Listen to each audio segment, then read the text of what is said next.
In this video, I'll talk about probability and how to lose less money in a casino. First, let's throw two dice and calculate the probabilities of seeing the sum of the two dice being 2, 3, 4, 5, 6, 7, 8, 9, all the way up to 12.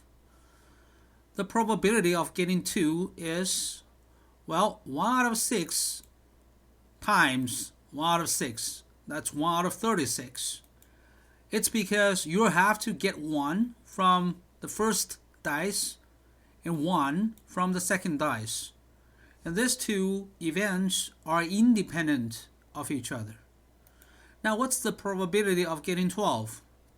Well, same number, 1 over 6 times 1 over 6. Because, again, the probability of getting 6 for one dice is 1 out of 6. What's the probability of getting 7? This is trickier because you have 6 different combinations.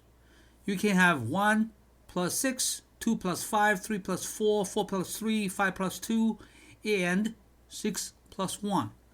Therefore, there are 6 out of 36 possible outcomes will give you a sum of 7. Now, what about other probabilities? Well, 2 out of 36 events will give you 3. 3 out of 36 events will give you 4. 4 out of the 36 events will give you 5.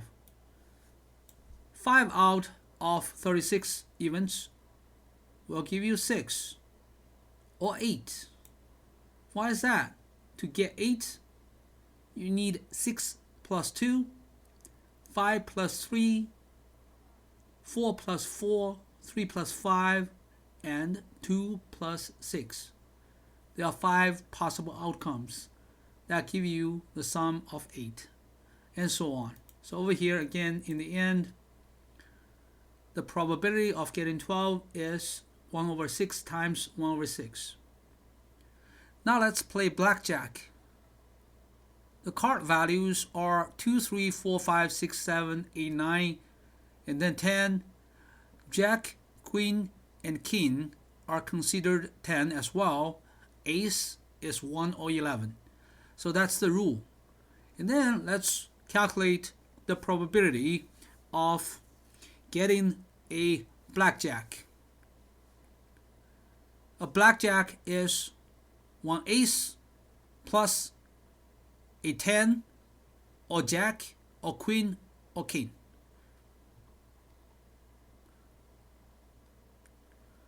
So let's imagine if we draw 2 cards out of a deck of 54 cards. Subtract the 2 jokers, therefore only 52 cards. The number of possible outcomes of drawing the first card is 52. So there can be 52 options. How about the second card? Only 51 cards left, so it's going to be 51. Therefore, there are 42 options for your first card, 51 options for your second card. In total, it's going to be 52 times 51 equals 2,652 possible outcomes if the order of drawing the 2 cards matters. But for playing blackjack, the order does not matter. So if you get these 2 cards, 2 of diamonds and 3 of spades, or 3 of spades and then 2 of diamonds, that's the same. So that means we need to divide this number by 2 factorial. Over here, we have only 1,326 possible outcomes if the order of drawing the 2 cards does not matter. Now let's calculate the total number of possible blackjacks. There are 4 aces, so you can get any of the 4. And you have a total of 16, 10, Jack, Queen, or King. Therefore, the total number of combinations of getting one ace and one 10, Jack, Queen, or King is 4 times 16. That's 64. Total number of outcomes. And then, therefore, the probability of getting a blackjack out of a deck of 52 cards is 64. That's the number of outcomes that corresponds to a blackjack divided by the total number of possible combinations. It's going to be 4.827%. What if you have 3 decks of cards? Well, you have 12 aces and 48 10 Jack, Queen, or King. And then divided by the total number of outcomes, it's going to be, well, the first card, you have 156 options. The second card, you have only 155 options. And then the order does not matter, so you divide this number by 2 factorial. In the end, you got 4.764%. This is slightly lower than this 4.827. Why is that? Well, it's very simple. Over here, look at this. It's 52 times 51. Over here, this is 156 times 155. So this number is not 3 times 51. It's a bit greater than 51 times 3. Okay, so this 12 is 3 times 4. 48 is 3 times 16. This 156 is 3 times 52. But again, this number, 155, is slightly greater than 51 times 3. So that's why if you have 3 decks of cards, the probability of getting a blackjack is a little bit smaller than that with only 1 deck of cards.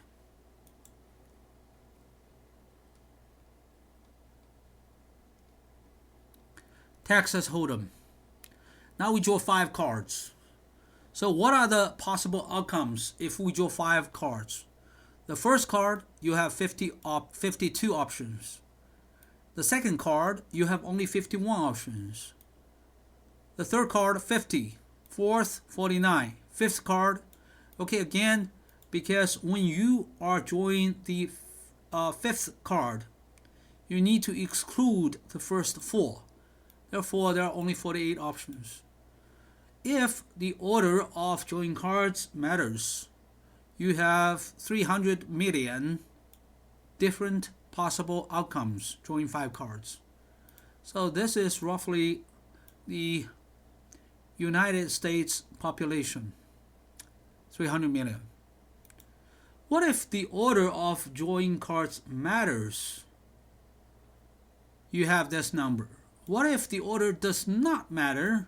You have a much smaller number, because again, let's say if you draw 5 cards, A, B, C, D, E, it's equivalent to A, B, C, E, D, or A, B, D, C, E, A, B, E, C, D, or B, A, D, C, E.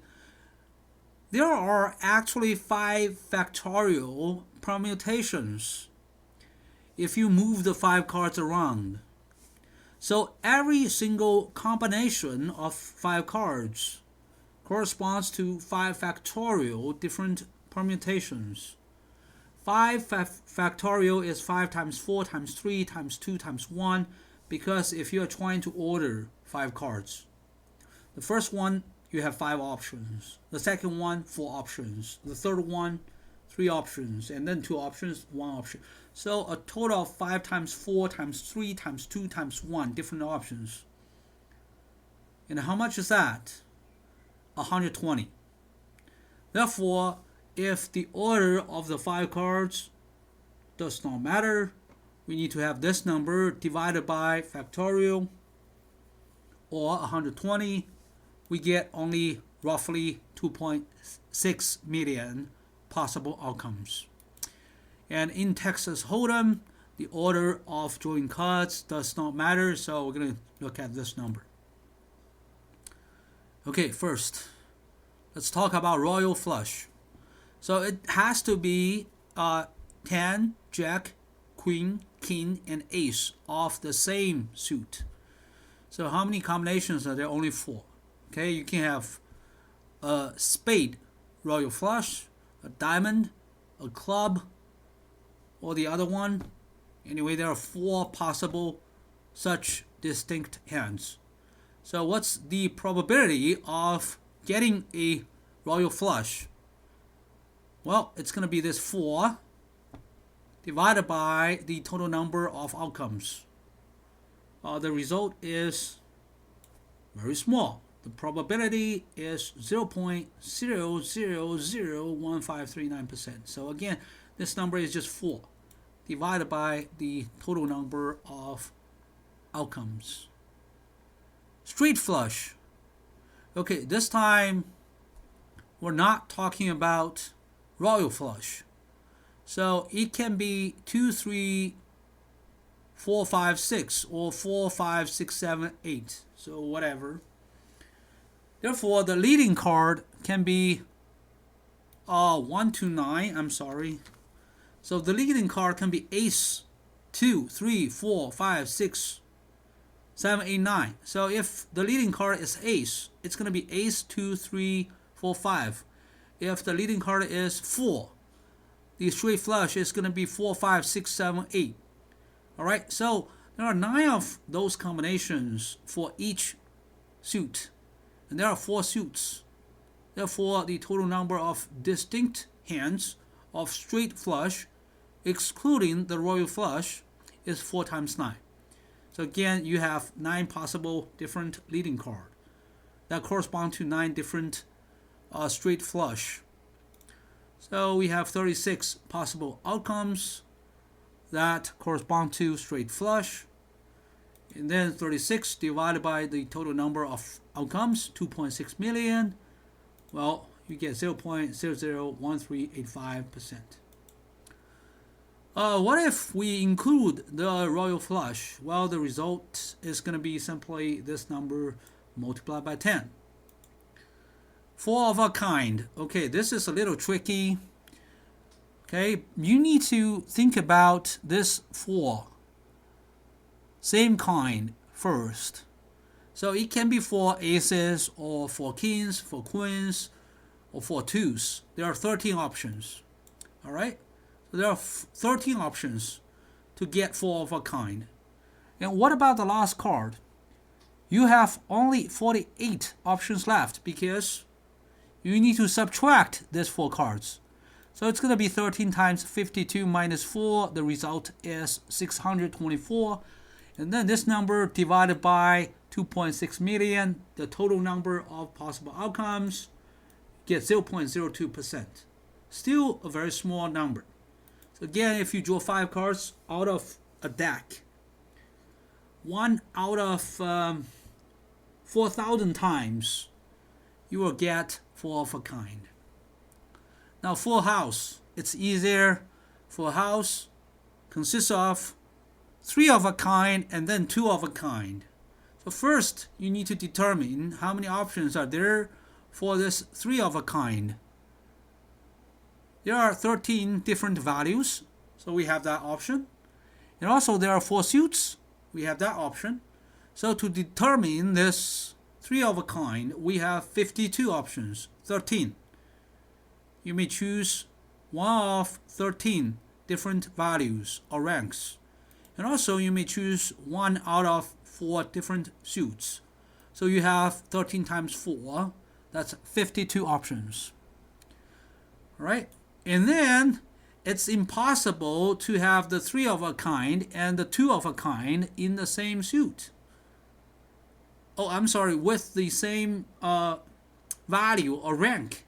So you can't have like 3 tens and then 2 tens. That's impossible. Or 3 kings and then a pair of kings. That's impossible. So it's got to be a different suit. And we have only 12 suits left.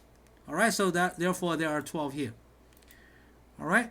So 12 different ranks left. So that's why we have this 12 here. And then there are 4 different suits. You can do a combination of any 2 out of 4 suits. Okay, so you have 4 different suits. You have heart, you have diamond, you have club, and a spade. There are 6 possible combinations if you choose 2 out of 4 suits. Why 6? Well, let's think about A, B, C, and D, 4 different letters.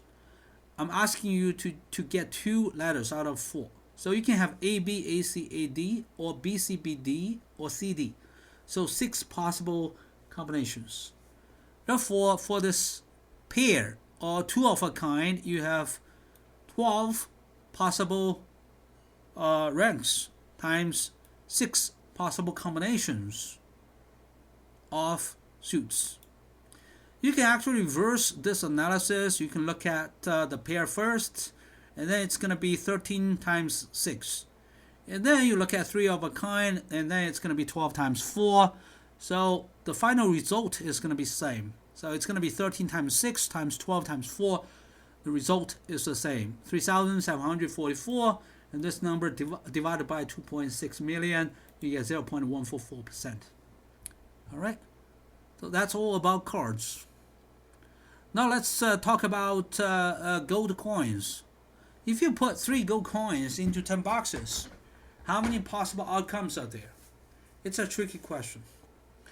If somehow we label the 3 coins, let's say A, B, and C, and then we also label the 10 boxes to make sure that these 10 boxes are distinguishable, and then there are 1,000 outcomes because for each coin there's 10 options. You can put each coin in 1 out of the 10 boxes. Alright, and then 3 coins, you have 10 times 10 times 10. That's 1,000 different options. Alright, and each with 0.1% probability. Okay, so again, you probably can just imagine labeling the boxes with 0, 1, 2, 3, 4, 5, 6, 7, 8, 9. Okay, 10 different single digit numbers. And then we can put the 3 coins into the same box, labeled by 0, and then it's 0, 0, 0. And then we can put 2 coins into the box of 0 and 1 coin into the box of 1. And then you get 0, 0, 1. And then we can kind of move things around to get 0, 1, 0 or 1, 0, 0. So if you think about it, you will get actually 1,000 different 3-digit numbers from 0, 0, 0 to 0, 0, 1, 0, 0, 2, 0, 0, 3, all the way to 999. So 999 is putting all 3 coins into the box labeled with number 9. So again, from 0, 0, 0 to 999, you have 1,000 numbers. Therefore, you have a total of 1,000 options or 1,000 possible outcomes. All right, again, this is when the coins are labeled or distinguishable, and the 10 boxes are also distinguishable. Okay, now what if the coins are indistinguishable? So the 3 coins are exactly the same. You cannot tell the difference. Well, you still label the 10 boxes. The 10 boxes are distinguishable. So what does that mean? Well, let's talk about it. This time, we can put the 3 coins in the same box. In the first box, in the second box, or in the 10th box. And then there are 10 outcomes. Why? Because this 10 boxes are distinguishable. But this time, I'm labeling those boxes with 1, 2, 3, 4, 5, 6, 7, 8, 9, 10. Alright, there's 10 numbers. And then we have 10 different outcomes if the 3 coins are in the same box. Now, I'm going to put 2 coins in the same box. The third coin in a different box. Okay? How many options are there? For the first 2 coins, there are 10 options. I can put these 2 coins in box 1, box 2, or box 10. 10 options. How about the second? How about the third coin? Well, there are only 9 more boxes left for the third coin. So there are 9 more remaining options for the third coin. All right, so in total, there's going to be 10 times 9, 90 outcomes. All right, for example, this 12 coins can be in box 1. And then the third coin can be in box 2, 3, 4, 5, 6, 7, 8, 9, 10. All right, and then if I put 2 coins in box 2, the third coin can be in box 1, 3, 4, 5, blah, blah, blah, all the way to 10. You just skip 2. If the 2 coins are put in box 10, then the third coin should be put into box 1, 2, 3, 4, 5, 6, 7, 8, or 9. So you can enumerate all those 90 possible outcomes. Okay, and another possibility here. Let's put just 1 coin in 1 box. All right, so 3 coins in 3 boxes. Now the first coin has 10 options. The second coin has only 9 options. The third one, only 8 options. Therefore, we have 10 times 9 times 8 options. This is 720 options. But wait, not so fast. Because the 3 coins are indistinguishable. There's no difference between the 3 coins. So, if we put the 3 coins in box 1, 2, and 3 versus 2, 3, 1, or 1, 3, 2, or 2, 1, 3, or 3, 2, 1, or 3, 1, 2, there's no difference. Therefore, we need to divide this 720 by 3 factorial.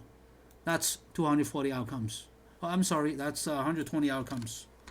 So this is 720 divided by 6. It's 120 outcomes.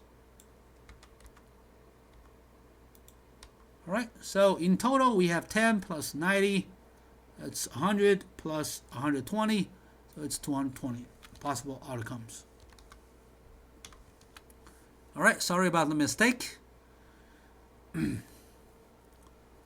Now I'm going to ask you another question. What if the coins are labeled? The boxes, the 10 boxes, are indistinguishable. And this is trickier. There are only 6 outcomes.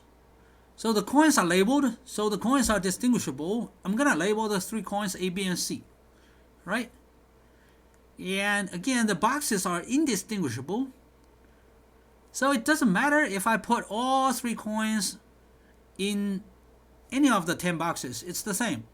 So the first outcome is coins A, B, C in the same box. That's the first outcome. And then I can put A, B in a box, C in another, B, C in a box, A in another, or C, A in a box, B in another. Okay? Finally, I can have coin A, coin B, and coin C each in a different box. Over here, we have only 6 outcomes. If the 10 boxes are indistinguishable. So over here, for example, it doesn't matter which box do we put all 3 coins in. It's the same. So it's counted as 1 outcome. All right. Finally, what about this situation? The coins are indistinguishable. The 10 boxes are indistinguishable. All right. There are only 3 possible outcomes. You put 3 coins in the same box. Or you put 2 coins in the same box, the third one in another box. Or you can put 3 coins each in a box. That's it, 3 outcomes. So let's get back to this question here. Put 3 gold coins into 10 boxes. How many possible outcomes are there? There are 4 different answers. It really depends on this question. Are the coins distinguishable or indistinguishable? And this question, are the boxes distinguishable or indistinguishable? Very important question. If they are both distinguishable, they are both labeled, there are 1,000 outcomes. What if they are both indistinguishable? There are only 3 outcomes. What if the coins are distinguishable, boxes are indistinguishable? There are 6 outcomes. What if coins are indistinguishable and boxes are distinguishable? 220 outcomes. Very complicated. All right, forget about the coins. Let's give 3 indistinguishable photons to 3 molecules. How many possible outcomes are there? 2 different cases if the molecules are distinguishable. Okay, so you can label the 3 molecules. You name the 3 molecules A, B, and C. Adam, Barbara, and Catherine. Alright? And then you give them coins. Alright? So in this case, you can give the same person 3 coins, or you can give the same molecule 3 photons. Alright? So there are 3 possibilities, 3 possible outcomes. Alright? So molecule A may get 3 photons, molecule B may get 3 photons, or molecule C may get 3 photons. So 3 possible outcomes. You can give 2 photons in molecule A, B, or C. Or you can give, and then you can give the 3rd photon to one of the 2 remaining molecules. I'm sorry, I might be confusing you. Coins are photons. Molecules are boxes or person. So let me get back to maybe molecules. Okay, so let's just get rid of the coins. But it's the same. It's the same. Just view photons as coins and view molecules as boxes. All right.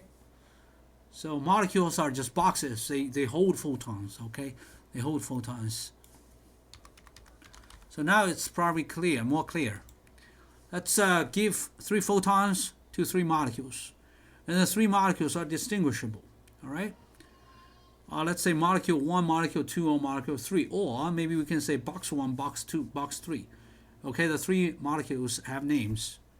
And then again, we can give 3 photons to box 1, box 2, or box 3.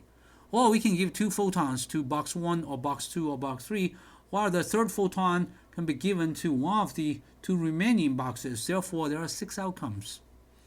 All right, so for example, 2 photons in box 1, 1 photon in box 2 or 3, and then 2 photons in box 3, and then the last photon can be in box 1 or 2, right? Or 2 photons in box 2, then the last photon can be in box 1 or box 3. So 6 outcomes. Finally, you can have 1 photon in each box. All right? Photon 1 in box 1, photon 2 in box 2, photon 3 in box 3, but the 3 photons are indistinguishable. So again, there's only 1 outcome. So 10 possible outcomes. You have 30% here, 60% here, and 10% here. All right? And each of the 10 possible outcomes is counted as 1 microstate of this 3 molecule system in statistical thermodynamics. All right?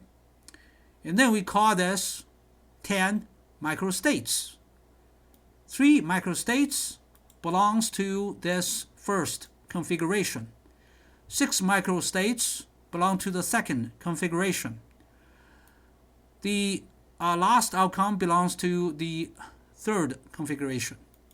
So configuration 1 has 3 photons in the same box. Configuration 2 has 2 photons in the same box and 1 photon in one of the other boxes. Configuration 3 corresponds to 1 photon in each box. All right. So we have 3 configurations. I'm gonna use this to show you there are 3 configurations, but they are weighted differently. Again, the first configuration corresponds to 3 microstates. The second configuration corresponds to 6 microstates. A third configuration corresponds to 1 microstate.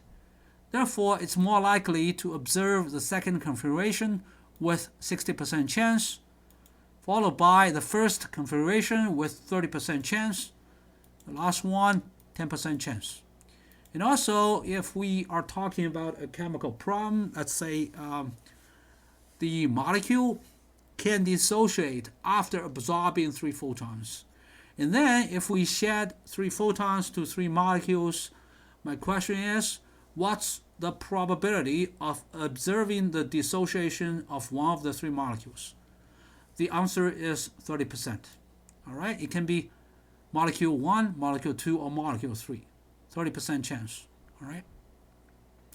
So now you just watched a chemical problem. And then finally, I'm going to talk about Boltzmann distribution.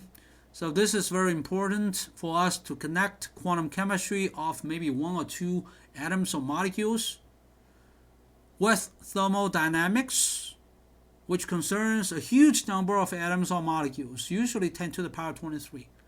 So between quantum chemistry, concerning one or two molecules, to thermodynamics, concerning 1 trillion molecules, we need a bridge. The bridge is called statistical thermodynamics. All right, let's look at one solid example. Let's look at the internal energy of 1 mole helium. How do we compute that? Well, it's very simple. If we have 1 mole helium atoms, it's going to be from 1. Let's label every single atom. It's going to be from 1 to 6.0221415.076. 10 to the power of, 6.02214.076 times 10 to the power 23 particles. Okay, so we need to sum up the energy of every single helium atom, and then we get the internal energy done. N sub A is the Avogadro constant. And again, it's 6.02214.076 followed by 123, 123, 123, 123, 123, 15 zeros. All right, so let's put some comma here. And it's the exact value of the Avogadro constant. All right. However, each helium may have a different energy, and there are a huge number of such atoms. How can we sum it up? Well, actually, what we do is we first use quantum mechanics to compute the possible energy levels. All right, those are going to be discrete energy levels. Those helium atoms cannot have just any value. They have to be, think about particle in the box problem. They have to be n squared times h squared over 8ma squared. And this n, this integer n, has to be 1, 2, 3, 4, 5, 6, 7, 8, 9, 10. Discrete numbers. All right, so the energy levels, epsilon j, will be j squared times h squared over 8ma squared. The m is the mass of helium, a is the dimension of the box, and then h is the Planck constant, j is the quantum number, and I was just talking about one-dimensional box. All right, so what about three-dimensional box? Well, you just compute the energy of one dimension and then multiply that by 3. Now, how do we get the total energy of 1 mole molecules? Okay, this time we're going to sum up this from 1 to infinity. So what is J? J is the index of the energy level. J is the quantum number for the energy levels. J can be 1, 2, 3, 4, all the way to infinity. All right, how is that possible? Yeah, it's possible to have an infinite number of energy levels, but it's impossible to put a helium atom to the infinity energy level. I'm doing this just for kind of mathematical purity. All right. Okay, so when J is sufficiently large, for example, when J is 10 to the power 100, this probability, P sub J, is simply 0. So it's going to be a 0 term anyway. All right, so epsilon J is the energy of that jth energy level, and this n times Pj is the number of the helium atoms in that energy level. N is the total number of atoms, and P sub J is the probability for a helium atom occupying this jth level. All right, so this is the total number times the probability. All right. Okay. And then, okay, over here I'm talking about just in general this n helium atoms. This n can be any number. And then I'm going to divide both sides by the number of moles, n, lowercase n. And then I get this molar internal energy here. This is molar internal energy. And this uppercase N divided by this number of moles, that's Avogadro constant. So we have this Avogadro constant here times the sum of epsilon I times Pj. I'm sorry, epsilon j times Pj. Again, epsilon j is the energy of the jth energy level. P sub j is the probability of a helium atom occupying the jth level. If you just sum up this Pj itself, the result is 1. Okay, if you sum up the product of epsilon j Pj, it's going to be probability weighted energy, or the expectation value of the energy. And the Boltzmann distribution tells us the probability is proportional to exponential function e to the power of negative epsilon j over kt. This is actually kbt. Kb is the Boltzmann constant. We will prove this later, but for now, let's just say, well, this is true. And then we can actually write this P sub j equals this exponential function divided by the sum of the exponential function. All right, and why do we know this? First, this Pj is proportional to this. Now we know that. And two, by using this expression for P sub j, we just sum it up. We find that the sum is going to be 1. So if you sum up this with respect to j from 1 to infinity, the numerator and denominator will be the same. So the sum is going to be 1. I'll let you prove this. And then we just plug in this expression into the molar internal energy here. It's going to be this. We can simplify this. We get this. And then you can see there's Avogadro constant here. Well, again, because we're talking about molar internal energy. That's energy per mole. That's why we need this Avogadro constant here. The numerator and the denominator look almost the same, except here. You need this energy of the jth level in the sum on top. All right. So that's how we use the Boltzmann distribution to calculate the molar internal energy of the helium atom. All right, we're not done yet. Later, I will show you it's possible to compute this. Okay, because we know epsilon j is simply j squared h squared over 8ma squared. So we're going to just sum up those equations. And there's also a mathematical trick to compute the numerator as well. And once we do that, we'll get actually a half RT for 1 dimension of the helium atoms. And for 3 dimensions, you're going to see it's going to be 3 halves RT. The average value for a single helium atom is just 1 kBt in 1 dimension and 3 halves kBt in 3 dimensions. Finally, I want to show you the appendix about some continuous probability, because we were talking about discrete probabilities. In this analysis of continuous probability, well, we can have continuous outcomes. They are no longer countable. So, for example, if I put a particle in a one-dimensional box from 0 to 1 meters, and then I ask you what's the probability of finding a particle at exactly 0.5 meter position, it's actually 0. Well, why is that? This is because I need to provide you a range of the positions to get a non-zero probability, assuming the probability of finding the particle is evenly distributed inside the box.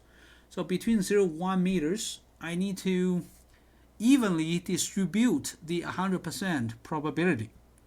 So I'd say every 0.1 meter range, there's 10% probability. Every 1 centimeter range, for example, from 49 to 50 centimeters, okay, that's a range. You have 1% probability. Okay, from 50.1 centimeter to 50.2 centimeter, you get 0.1% probability. All right, but exactly at 1 position, the probability is 0 because the range is 0. All right, so that's the tricky part about the probability of the continuous probability. But still, we can use a function here to kind of visualize the probability density, okay? Probability density. This time, let's look at the Gaussian distribution. Again, let's say we have a particle which may appear from negative infinity to positive infinity, and its probability density obeys this Gaussian distribution, or observe the Gaussian distribution, and we say that there's a standard deviation sigma. The normalized Gaussian distribution function is this. What is this? 1 over square root of 2 pi times sigma. This is just the normalization factor. This normalization factor ensures the integral of the probability density is exactly 100%. So that's the only use of this normalization factor. And this is Gaussian distribution with a standard deviation of sigma. All right. So now basically by looking at this diagram, you can see there's a 34% chance of seeing the particle between negative sigma and 0, and the same 34% between 0 and sigma, right? And then there's a probability of finding the particle, above 3 sigma. It's only 0.135%. All right? Or from negative 3 sigma to positive 3 sigma, it's going to be 1 minus this number minus this number. So 1 minus 0.0027, well, it's a fairly large probability of observing the particle between negative 3 sigma to positive 3 sigma. Again, it's 1 minus 2 times this. I think it's going to be 99.73%. Very high chance. Between negative sigma and positive sigma, that's 68.26%. So things like that. And then how do we prove this is the normalization factor? It's right here. So I'm going to just quickly show you the proof. You somehow have to know how to integrate a Gaussian function. There are tricks. You need to convert the so-called xy Cartesian coordinates to r theta polar coordinates, etc. And then you can normalize this Gaussian function. And then you can compute the integrals. I would use Wolfram alpha to compute all those integrals. Now finally, the last appendix is about a random walk model. Imagine there's a drunk person, really drunk, and we put this person in a very long lane, so to allow this person to walk either left or right. And after this person walks about 1 million steps, my question is, after this person walks 1 million steps, it can be to the left, it can be to the right. What's more likely? What's the distance between that person after this 1 million walks and the original position? So really, how far will this person be from the original position after walking 1 million steps? Again, this person can kind of walk left, and then right, and then left, and then right, and then left.